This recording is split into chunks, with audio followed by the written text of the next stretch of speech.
வணக்க நண்பர்களே, நம்ம அந்த பதிவில் திரைலோக வசிய மந்திரம் இதுதான் தலைப்பு. இந்த திரைலோக வசியம் எந்த தெய்வத்துடையது அப்படின்னு கேட்டிங்கன்னா, சக்தி தேவியுடைய ஒரு மந்திரம். அதாவது இப்போ பொதுவாக மாந்திரிகம் அடிப்படையாக இப்போ முதல் நிலையில் மாந்திரிகம் கற்றுக்கிட்டு இருக்கவங்களாக இருந்தாலும் சரி, இல்லை ஏதோ சம்மந்தப்பட்ட எந்த ஒரு அனுபவங்களும் இல்லாதவர்களாக இருந்தாலுமே சரி, எல்லாருக்குமே இந்த மந்திரமாகப்பட்டது கொஞ்சம் எளிமையான ஒரு மந்திரம். அதாவது எளிமையாக நம்ம இந்த வசிய ஆற்றலை நம்ம செஞ்சுக்க முடியும். பெரிய பெரிய அளவில் லட்சக்கணக்கில் உருவேற்றி சித்தி செய்யக்கூடிய முறை கிடையாது.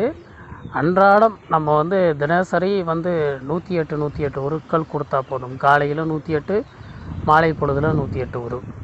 இப்படி ஒரு 48 நாள், ஒரு மண்டலம் அப்படின்னு சொல்லுவாங்க. இந்த ஒரு மண்டலம் வரைக்கும் ஒருவர் இதெல்லாம் கடைப்பிடிச்சி இந்த மந்திரத்தை சொல்லி வர்றாங்களோ அவங்களுக்கு இந்த வசிய சக்தியாகப்பட்டது சித்தி அடையும். திரைலோக வசியம், அதாவது சர்வ வசியமும் உண்டாகும்.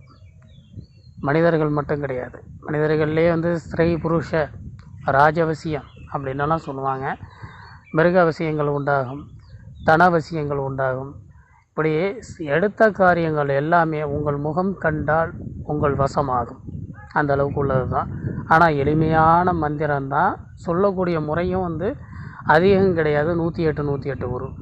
இதில் என்னென்னா, இடையில் விட்டுடக்கூடாது. நம்ம ஒரு 10 நாள் செய்கிறோம்னா, ஒரு நாள் ஏதோ ஒரு சூழ்நிலையால் தடைப்பட்டு போகுதுன்னா மீண்டும் முதல்லேருந்து ஆரம்பிக்கிற மாதிரி இருக்கும். அதுலேருந்து நம்ம கண்டினியூ பண்ண முடியாது. ஒரு கால பூஜை தவறினாலும் நம்மளுக்கு அந்த மந்திரமாகப்பட்டது முழுமையான ஆற்றலை தராது. இதுக்கு நம்ம கடைப்பிடிக்க வேண்டியது என்னென்னா, பிரம்மச்சரியத்தை கடைப்பிடிக்கணும். மது மாமிசத்தை அறவே ஒதுக்கி இருக்கணும்.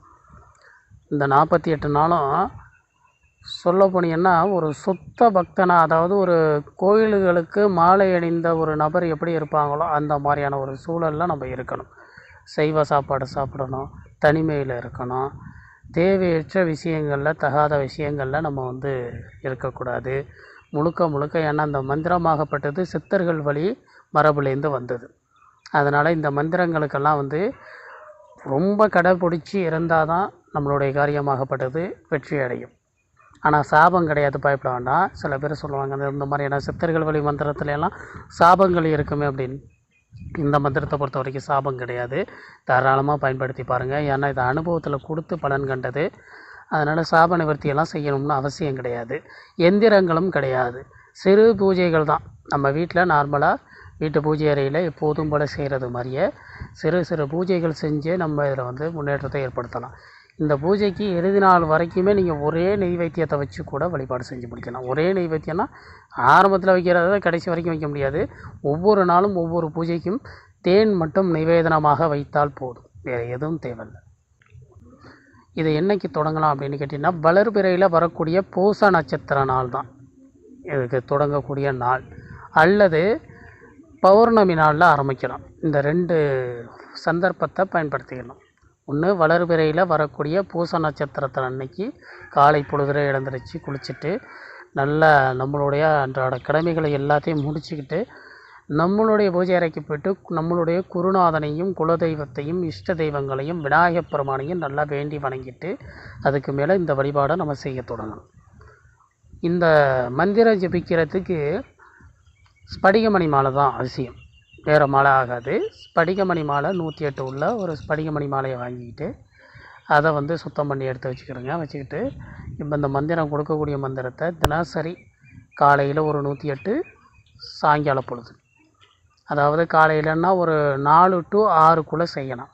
சாயங்கால பொழுது அப்படின்னு கேட்டிங்கன்னா ஒரு சுமாராகவே ஒரு 6 மணிலேருந்து 8 மணிக்குள்ளே அந்த மாதிரியான ஒரு நேரத்தை பார்த்துக்கிடுங்க. இந்த நேரத்தில் செஞ்சு முடிங்க. இப்போ நான் அந்த மந்திரத்தை சொல்கிற மாதிரிங்க. ஓம் ஸ்ரீம் ரீம் வங் நங் வசி வசி ஸ்வாஹா.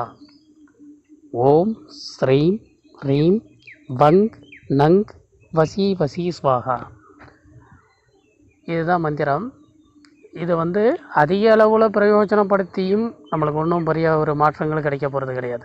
அதாவது 1008 உரு கொடுக்கலாமா, கொஞ்சம் குறுகிய நாளிலே முடிக்கலாமான்னா அப்படியெல்லாம் செய்ய முடியாது. இதுதான் அளவு. காலையில் 108, மாலையில் 108. 2 வேளை செய்யணும். வேறு ஒன்றும் முறை கிடையாது. சுவாமிக்கு எப்போதும் போல் பூஜை அறையில் என்னென்ன நம்ம செய்வோமோ வெத்தலை பாக்கு, பூ, பத்தி, வாழைப்பழம் இந்த மாதிரியெல்லாம் வாங்கி வச்சுக்கிடுங்க. ஒவ்வொரு பூஜைக்கும் இது கண்டிப்பாக அவசியம். நிவேதனமாக தேன் மட்டும் வச்சா போதும். நீங்கள் கொஞ்சம் தேன் வந்து ஒரு ஒரு 1/2 லிட்டர் அளவுக்கோ 1 லிட்டர் அளவுக்கோ வாங்கியாந்து வச்சுக்கிட்டிங்கன்னா சுவாமிக்குன்னு ஒரு சின்னதாக ஒரு பித்தளையிலையோ அல்லது வெள்ளி கிண்ணமாவோ ஏதாவது ஒன்று ரொம்ப சுத்தமாக உள்ளதில் ஒரு சின்ன கிண்ணம் ஒன்று எடுத்து வச்சு அதில் குறிப்பிட்ட அளவுக்கு கொஞ்சமாக தேன் விட்டால் போதும். நிவேதனமாக அது சுவாமிக்கு படைச்சா போதும். இந்த 48 நாளுமே நீங்கள் இந்த தேனை வச்சு நீங்கள் வழிபாடு செய்யலாம். கொஞ்சம் கொஞ்சம் ஊற்றி வச்சு வழிபாடு செஞ்சுக்கிட்டு வரணும். வேறு ஒன்றும் கிடையாது. ட்ரை பண்ணி பாருங்கள். வேறு எதுவும் சந்தேகங்கள் இருந்துச்சுன்னா கமெண்ட்டில் கேளுங்க, நான் ரிப்ளை பண்ணுறேன். மேலும் இன்னொரு நல்ல பதிவில் நான் சந்திக்கிறேன். நன்றி, வணக்கம்.